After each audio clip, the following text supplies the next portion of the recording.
Welcome again. That's our second day here at the conference. And basically, we'll move into the fourth session of our conference that has the title Art and Education.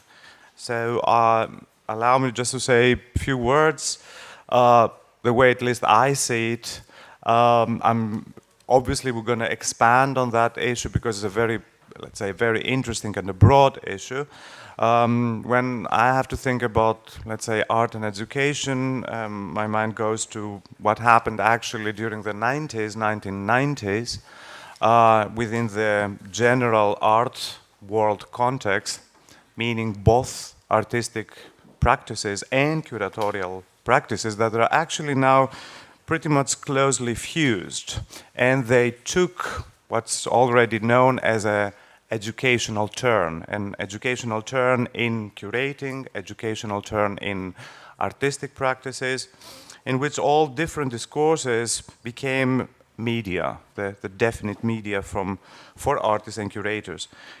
Artistic work, as well as curating, becomes more and more a practice committed to the production of knowledge, not necessarily to the production of, let's say, artifacts.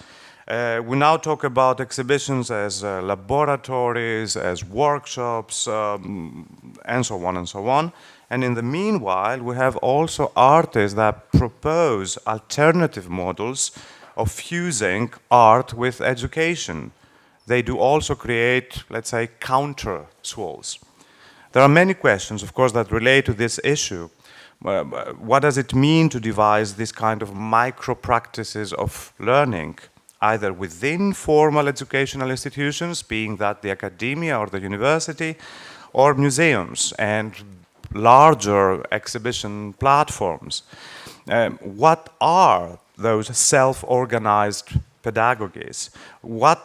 How can we facilitate also like collective knowledge that actually detaches itself from, let's say, traditional spaces, places of knowledge? And in the end, how does education as an artistic or curatorial strategy relate to socially engaged art and even activism? These are some of the questions that we're going to tackle in the following contributions. And I give the word now to Lydia to enlighten you in terms of our speakers and contributors.